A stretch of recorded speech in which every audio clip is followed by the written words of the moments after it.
What's up, guys? Today we're going to be talking about Saw 10 coming in October of 2023. Some of the things that we know are definitely happening, as well as some rumored, potentially very spoiler-heavy concepts that we've already briefly discussed on the community tab, but we're going to go over very heavily in this video. Now, before we get too far into potential spoilers, we should note that Kevin Gorder is coming back to direct the film. Thanks to modern editing techniques, we can use existing footage to complete the film. Watch.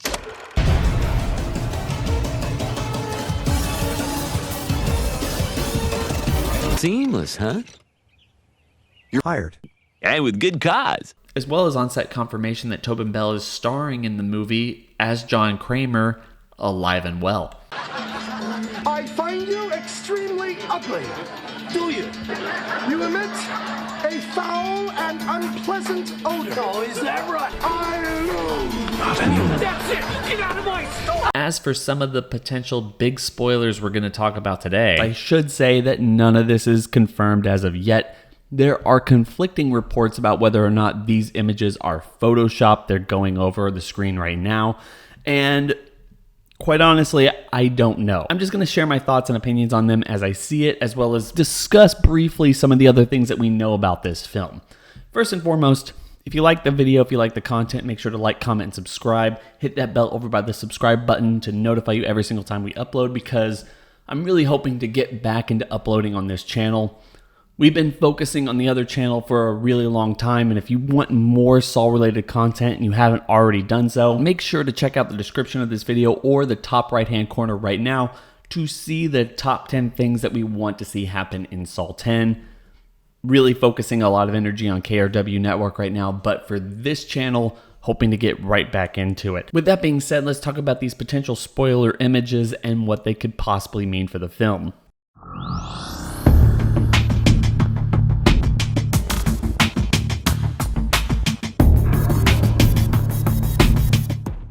Okay, if these images are to be believed, we're getting the bathroom trap back with two actors standing in for Adam and Zep respectively. Given the decomposition makeup that we're seeing on these two actors' faces, it's highly likely that the rumors of this movie taking place in between Saw 1 and Saw 2 are being confirmed in these images. As the very next time we saw Adam and Zep in that bathroom in Saw 2, they were far more gone than they are in these images. However, when talking about the legitimacy of these images, I have to focus on what seemingly looks like a tattoo on the actor's arm who's playing Adam, and question myself as to why the producers and creative team would go out of their way to hire a person to just literally play a corpse who has tattoos that have to be covered up with makeup.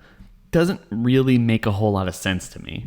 Additionally, it is always kind of suspect in this day and age to see a candid shot from somebody's phone look so blurry. I mean, all of these images look incredibly rushed and potentially photoshopped in order to hide all the flaws that they're putting up here. Quite frankly, that's just my thoughts and opinions. I've heard that these are photoshopped. Take it as you will. But one of the things I want to dive into here is why this should be real, because the bathroom trap is just something that we need to come back to. For better or worse, it is the most iconic location in the entire franchise and something that we haven't seen in earnest since the ending of Saw 7. It's not even something that's been a main focal point of any given trap since Saw 2, and it only got even the most briefest flashback scenes within the third sequel. Fun fact though, that the reintroduction of Eric Matthews at the beginning of the film is actually the set from Scary Movie 4, because they didn't want to go out of their way to recreate the bathroom trap within this movie. Yeah, that's a real thing.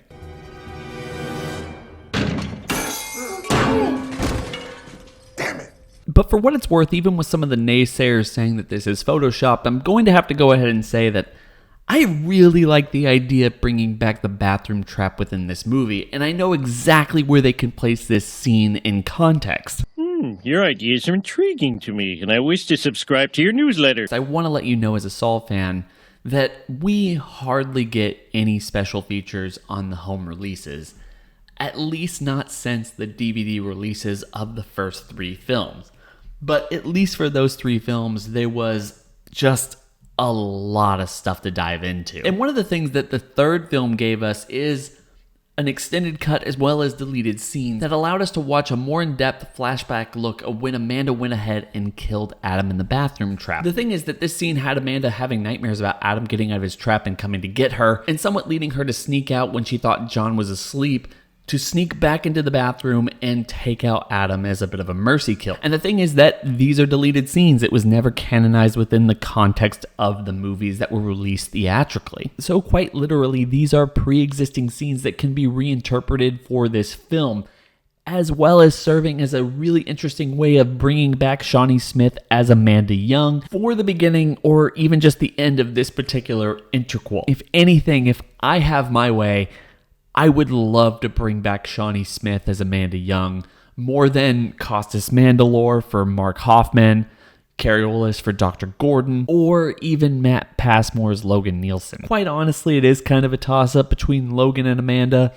I feel like Logan has a lot more story to tell, but that's just me. Still, Amanda's my fan favorite character and the one character I think is the best in the entire franchise, so there's that. Anyway, getting back to that specific scene for the beginning or the end of the movie, I feel like if they played it off at the beginning, it would be a very powerful way of acting as a catalyst for John to go out of his way to Mexico in order to find the cure for his cancer, which is the story that's being heavily rumored as the central focus of this film, and why they're setting it in between the first and second one. For me, one of the main introductory points for reintroducing the bathroom scene, as well as Amanda's mercy killing of Adam within the very beginning of the movie, is a very interesting way of centering John's focus on needing to cure himself in order to not pass on his mantle to someone like Amanda, who he's already starting to see is just a little bit unstable and not capable of taking on his mantle as the Jigsaw Killer going forward. Frankly, one of the reasons I really love this idea is that it would allow the ending of the movie to focus on John planning out the events of Saw 2 as well as Saw 3 in order to put Amanda through one test after another, in order to solidify the fact that she can take over his legacy.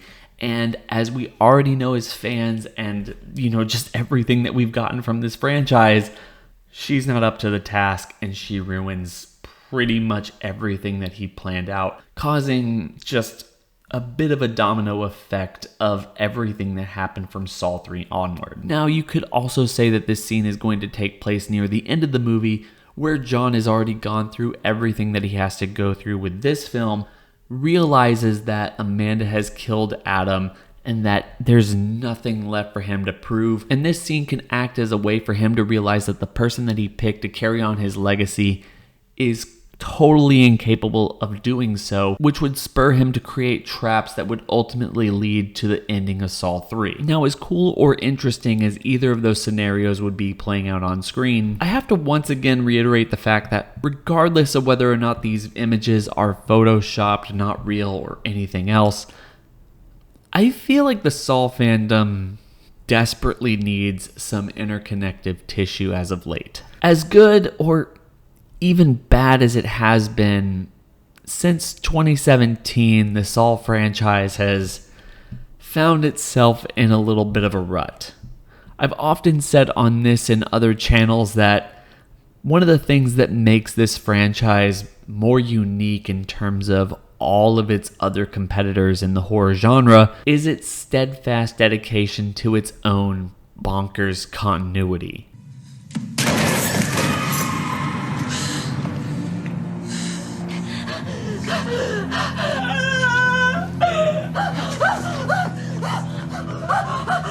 And that's canon.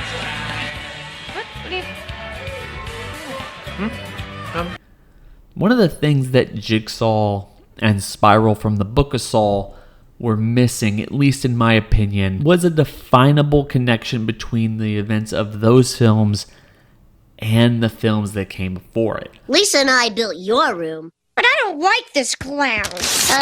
I wouldn't take it down if I were you. It's a load-bearing poster. All 7 films that were released from 2004 through 2010. They felt somewhat disposable in that way. Enjoyable for sure, but disposable. Because outside of John Kramer, nothing really mattered. We didn't get more Hoffman or Amanda. Sure, we got introduced to Logan, but we didn't see how he interconnected with anything that came before. We just knew that he was there, probably from the very beginning. And honestly, at least to me, everything they tried to introduce in Spiral was incredibly uninspired. Kind of building a world and characters who were on the sidelines for the vast majority of the entire timeline, only being brought in on a technicality. It wasn't my favorite, and I feel like we really need to address that going forward. I really have a hard time believing that Saw 10 can be set in between Saw 1 and Saw 2, and yet not feature characters like Amanda Young, Hoffman, Logan, Dr. Gordon, or any other people who were pretty close to everything going on within those first 7 films.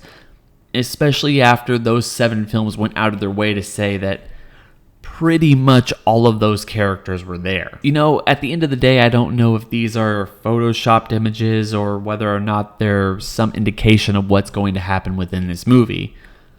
The reason I wanted to talk about it is because I really feel like this is something that needs to happen within this movie. We need to start calling back to some of the things that the fans recognize from the early 2000s. And it's not just John Kramer or the Billy Puppet.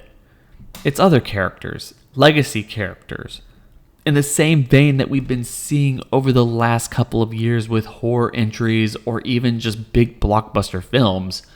The Saw franchise has been around for a really long time at this point. The first film is nearly 20 years old. There are people now who are literally 18 years old who were born after the first movie was released. That's crazy to me. And quite literally, I feel like this is the chance to live in this reality. I might just be a little bit crazy here, but I feel like we're reaching that 20-year cycle where people are going to start being really nostalgic for something like the Saw franchise, given the fact that it was pretty much the dominant horror iconic franchise of the 2010s. And I've already started to see it pop up in a lot of different mediums that I wouldn't otherwise expect it to be referenced or mentioned just in my everyday life. I feel like if there was ever a chance to do a legacy sequel for this franchise, Saw 10 would really have to be it. And coming back to the bathroom after almost a decade of not having it in a movie, or quite frankly not having it a part of the main focus of a movie, seems like one of the best bets that we can have. So, yeah, call me optimistic that these images are real and that this is going to play some kind of a big role within this film. Whether it's reintroducing Amanda and her sacrificial killing of Adam or some other context, I think that is something I would really like to see. But this is something I really want to hear from you guys in the comments. Is this something you want to see? Do you believe these images? Is it Photoshopped to you? Literally anything you want to talk about in the comments, I'm here to, read, discuss with you, and everything in between. Hope everyone's having a fantastic day. Like I said, don't forget to like, comment, and subscribe for more videos going forward. Really want to get back into posting on this channel about all the things that I'm passionate about and not just focusing so heavily on KRW. Hope everyone's having a fantastic day. It's been real.